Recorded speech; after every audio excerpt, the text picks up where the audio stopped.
Who do you think has more prerequisites or standards in order for them to be satisfied and interested in order to date the opposite sex? She's gonna lie. Look at her lying. Look at her lying. Who got the higher? Who has the much longer list of That's an easy expectations question. that the opposite sex has to meet She's gonna lie. Look at her me thinking about in it. terms of requirements? Okay, if we're talking about in society, Damn. then I guess it has to be women. You Okay, It got has to be. so That's an easy answer. of the Let's say few things, so something hold on, just one second. So just to clarify, there's actually very few things that men are actually looking for and is satisfied. And I think our standards have had to go down every decade in order for us to be able to still find a suitable partner. not mine. So uh, what I'm suggesting is rather than trying to demonize women with their lengthy list of prerequisites. So for instance, if you don't want to if you feel like you don't want men to be so rigid with their viewpoints, I'm not going to shame women that want a man that's taller than them. I'm never going to shame women that want a man that's not weaker than them. I'm never going to shame I'm never going to shame women that don't want to be with men that they don't feel safe with and that he feel like that he can't protect them. So rather than being like, well, you just need to change that. No, that's what you you can't go through 10,000 years of evolutionary psychology or sorry, evolutionary biology and know that who you are and how you've been shaped to be. There's actually certain natural inclinations of what you no one has to no one had to teach you that you may have felt safer with a man that you weren't looking down on. Mm. That's just a hardwired in you. So remember when I mentioned about that blank slate theory thing? A blank slate theorist will have issues with the opposite sex's stances of what they're attracted to that they feel they're not measuring up to. Facts. Most men have learned the truth is most women want providers. That is the truth, guys. Now, I know some women want millionaires and they think if a man doesn't own his own company, he's not a provider and things like that. If a man is not willing to take her to a $1,000 dinner date, he's not a provider. I get it. Those are ridiculous. But guys, if you're going to be honest, we know most women, in fact probably 100% of women, if they had a choice, they would pick up a guy who's going to provide over a man who's not going to provide. That is the truth. Men deal with that statistic. They know the truth of that matter, right? But the issue is the things men really want, women don't acknowledge. They instead call men sassy. So I think that's what he's trying to explain. So when you hear these men that's going off and complaining about women this and women that, evolutionary biology is learning about in order for you to not be a genetic dead end as a man, you have to adapt to what women want. You don't get to dictate what it is that women are attracted to or what they want. What they want is what they want, and they're not going to settle. So if we're going to hold women to that standard, then we have to hold men to especially men who have the choice and option as well. The man that you want has standards just like you do. And just like many of the key core things that you either like or don't like or turn ons and turn offs, you get to arbitrarily decide which one of those you want to honor or set aside. So too does he. Now, for you, a guy may look at you and initially think a certain thing. Oh, she's going to be rough around the edges. She's doing all this hard manual labor. But what happens to the guy who has that image in his head and then he talks to you and he gets the total opposite experience? Suddenly your job and field and craft of what you do for a living doesn't matter to him anymore because experientially that whatever's happening outside that home, when you walk through that door, he doesn't feel it. Guys don't care. Guys ain't when women are like, if I went to school or I made all of this money, I didn't go to school to make 80,000, 100,000, 125,000 to date a guy that's making 40. We're never going to shame her into Yeah, accepting a guy that's making $40,000. because we It's know it's not true. going to happen. Yeah. She put herself in a position that that's what it is that she desires. And either she's the type of woman that can garner and get that type of man, or she Oh doesn't. no.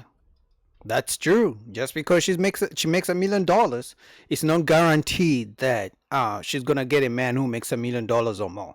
I think that's where women fail to understand and realize that the numbers don't add up. They believe if I make this amount of money, I'm I deserve. I'm going to get. Like it has to happen. No, that's not how it happens. Because even the guy who makes $1 million or more, he has certain requirements. But like I said, they never care what a man's requirements are. They just believe men should just accept them for just looking good.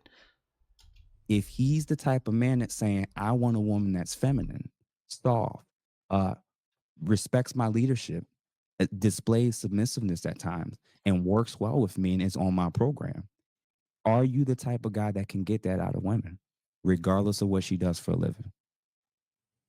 Every guy doesn't qualify for the type of woman that he wants. And guess what? Every single woman doesn't qualify for the type of man that she thinks she wants. Right. And men know this. Like you're never gonna hear Boogie talking about IG bodies and IG models. Like when? I mean, I may admire them from afar, but you're never gonna hear me say I wanted Beyonce. Nigga, I don't have $1 million. So you you know what I mean? Like men can accept. Like, you know what? She's a body. She's not my style. She's probably gonna want me to fly her to Dubai. I don't have that kind of money. Like, I'm not gonna be able to pull that. Like, I drive my old Toyota Camry. Like, I'm not ever gonna be able to pull it off. Like, men, we understand what we qualify for, but all the women believe they deserve Chris Brown. All the women believe they deserve Usher. Just by seeing them on TV, they believe they deserve that kind of man. And it's even worse. You know what even makes it worse? If one of those women ever dated a man of that caliber, or a millionaire, or a man who spends money on them, now they're going to live the rest of their lives believing they deserve that kind of man. We have to learn how to adjust to the sex we're saying we want. What we're doing as in dating communication. This is a great, to me, I think this is a really cool analogy. Imagine going to for a job interview. You get there, you sit down, you're late, you in your pajamas, and you slide over your resume, and it's a whole bunch of irrelevant stuff that has nothing to do with the job position that you want. And as the person's trying to ask you questions, you're talking about how much you want to make and what your hours is going to be. And they're saying, well, this is what our salary is. And this is the prerequisites of what we're looking for in experience. And this is what we'd be willing to pay you. And this will be the schedule. And you say, yeah, I don't like any of this. I want way more money. You say in 5 days, I'll do 2 days. One of those days is going to be virtual. You just making up your own rules. What's the likelihood of you filling that job position? Are you getting picked? Less than slim to none. Men have, each man, if there's different types of men, there's usually general attraction triggers of what most men want. And the men that are of demand, their standards are even higher.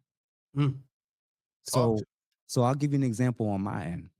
When I was younger and I was chasing after and thirsty and trying to, shoot my shot, and I'm sending flowers and doing all this stuff.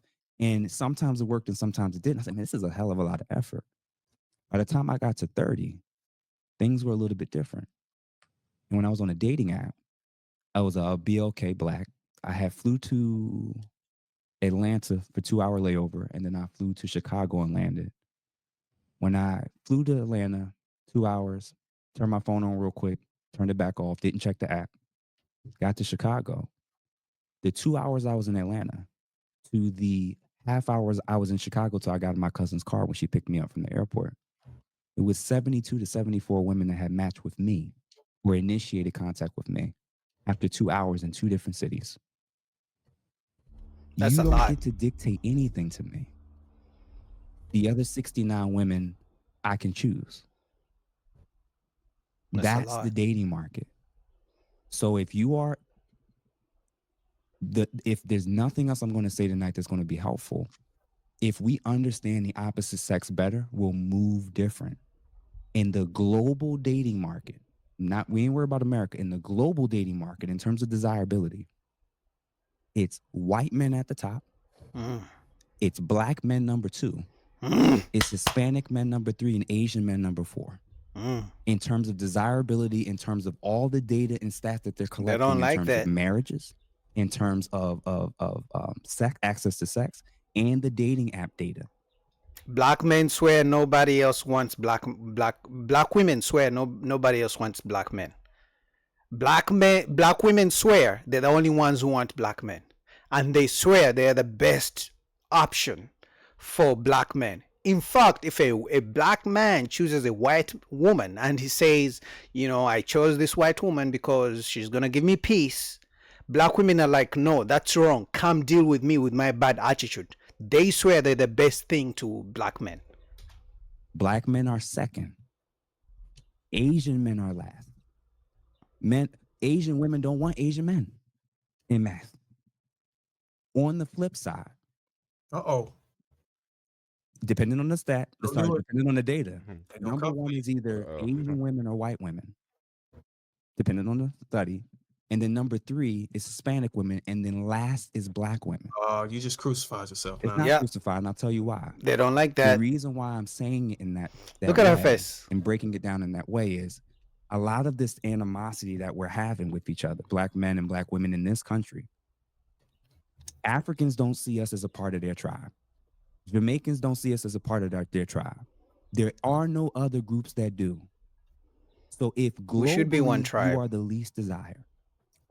And even the other black people, even if the other black people come here, they will look at you different. And they'll still treat you a little bit different. And it takes you a while to kind of warm up, and they'll be honest and say, you know, when I first came here, my parents said not to deal with the black Americans. I've heard that they have told me this. Who else are you going to listen to in terms of whatever it is that's causing you to be at the bottom of the totem pole of desirability than a black man looking you in your face and saying, this is what I need to feel loved? They swear white men want them. They swear every single day that white men want them and other men want them. The only issue is those white men also have standards.